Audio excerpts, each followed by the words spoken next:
Very good morning to all of you. In the previous session we have seen regarding the surgical landmark of the TLIF and pedicle screw fixation. Now we move ahead toward the surgical anatomy and the important landmarks of the minimal invasive discectomy procedures. The important surgical landmarks of the spines are the spinous process, lamina. Here, this important point is the laminofasciate junction, superior laminofasciate junction. Here, the inferior laminofasciate junction. The facet joint is formed by the inferior articular process of the superior vertebra and the superior articular process of the inferior vertebra. Now, these two articular facets unite with a 45-degree angle with the sagittal plane. Now, this superior articular process is directed and faced towards the roof of the foramen and the canal. So, the superior articular process is always the culprit which compresses the root, and this is supposed to be decompressed here. But the inferior articular process is always act as a window to reach the target. Now, the line joining between the superior articular process and the inferior articular process, this part is known as the pars interarticularis, and approximate width is 1 centimeter. Now, it is very important to understand the anatomy of the ligamentum flavum. It has a right and the left half, superficial as well as a deep part. So, superficial part is attached to the outer inferior margin of the superior lamina and outer superior margin of the inferior lamina. But the deep part attachment is extended to the 1/3 of the lower part of the upper lamina, and similarly upper 1/3 of the inner surface of the lower lamina. The deep part is also extended within the foramen. It's going across the foramina to form a subarticular part of the ligamentum flavum here, and this is very surgically important because this is normally a 3 millimeter part, but in case of hypertrophy it becomes 8 millimeter, and it's about to decompress the root particularly. So, this subarticular part of the foramen, it merge here in the with the outer facet capsules of the facet joint. Now, coming to the standard laminectomy. So, the bony extent which is removed in the standard laminectomy is the spinous process, and the complete laminectomy, this complete laminectomy extended till the line joining between the superior and inferior laminofasciate junction here. Now, in order to preserve all the midline spinous process and the interspinous ligament, it preserves the biomechanics of the spine, the minimal invasive discectomy become popularized, and this minimal invasive discectomy and the decompression procedure can be achieved by either the interlaminar window or the foraminal window from here. Now, all the standard minimal invasive discectomy, the most standard technique is by this matrix tube, or the endoscopic discectomy can also be performed by the test-and-do endoscopic tube. Now, suppose you are planning the L3-4 discectomy. So, here is the L3-4 disc space. Whether you do a tubular discectomy or the endoscopic discectomy, the docking point of the minimal invasive discectomy is exactly at the inferior half of the superior lamina. Inferior half of always the superior lamina, not inferior. So, ideal view should be the upper half should contain the inferior half of the superior lamina, the lower half contain the interlaminar space, and lateral part should contain the lateral margin of the inferior articular process. Now, the question is, why always superior? To understand that, the two surgical important landmark is very important, and that is superior and inferior laminofasciate junction here. Now, this superior laminofasciate junction is corresponding to the shoulder of the nerve root here, the shoulder of the nerve root exactly. So, the thumb rule is the decompression always should be achieved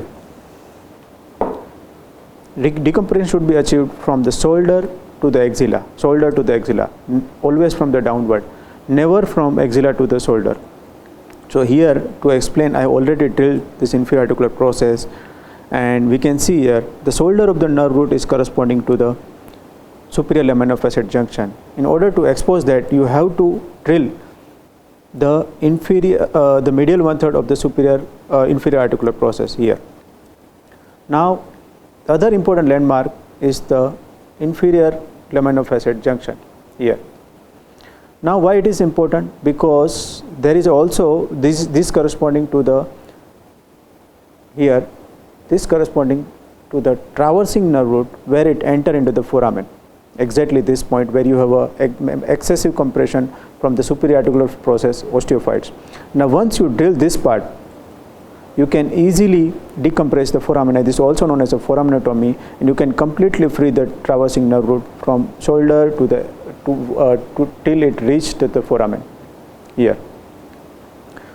Now, suppose if patient have a bilateral compression of the nerve root, it can be easily decompressed with the ipsilateral side. You just have to drill the 3 mm of the base of the spinous process. Already I have drilled, and you can see here that from here you can easily decompress the contralateral foramina from here. This is known as over the top decompression.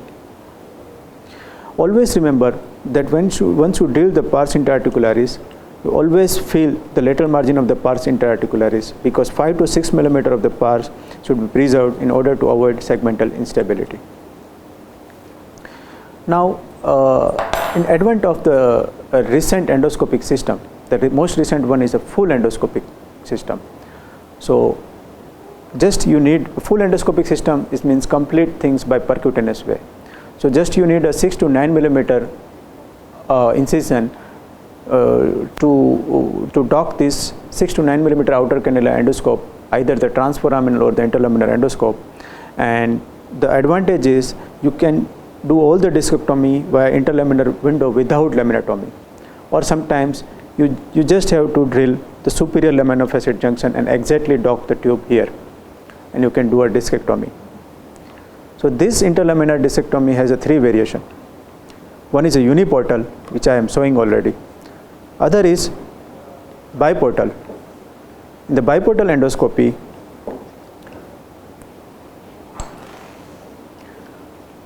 here from the one port, one incision, you can introduce the endoscope, and the another port you can introduce the working channel of instrument, but exact docking point is the superior lamina-facet junction.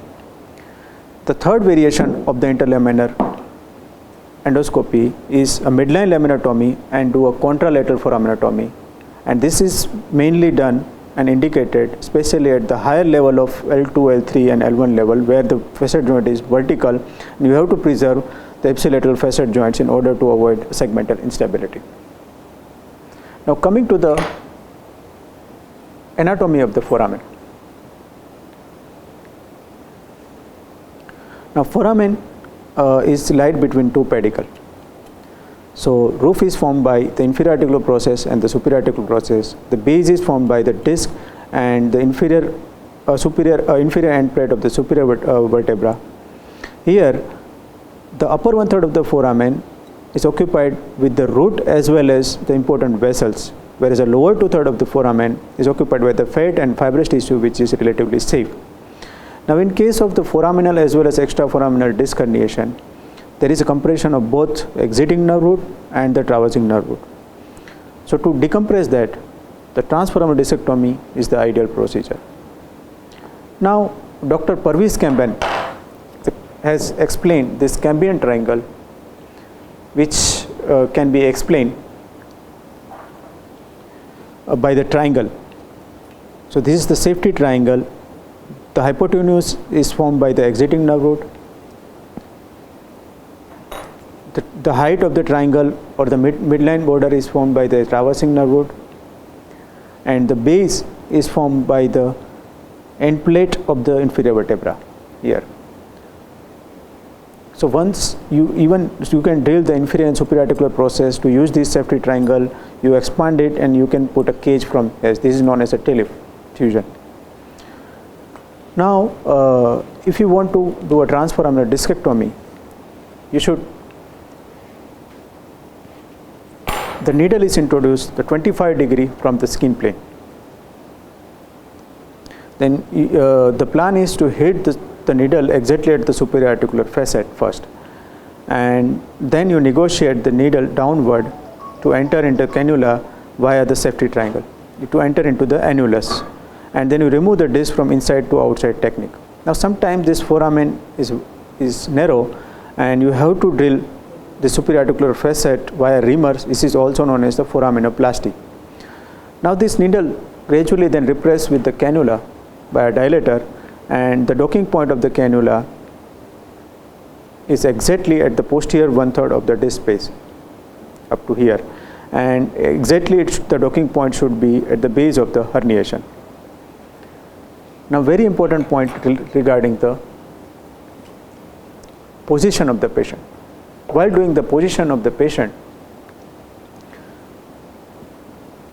the maximum lumbar flexion helps in open the interspinous process, interspinous distance, and the widening of the interlaminar distance, and that can exactly prevent you the excess bony removal. Sometimes you need not require a laminotomy even, and this is to be done for discectomy. But for the lumbar canal decompression, it is always preferable to decompress in the neutral position.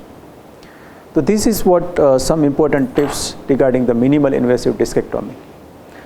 Now let's move forward to our further session, in which our esteemed course faculty will show you the surgical endoscopic video and the technique. Thank you very much.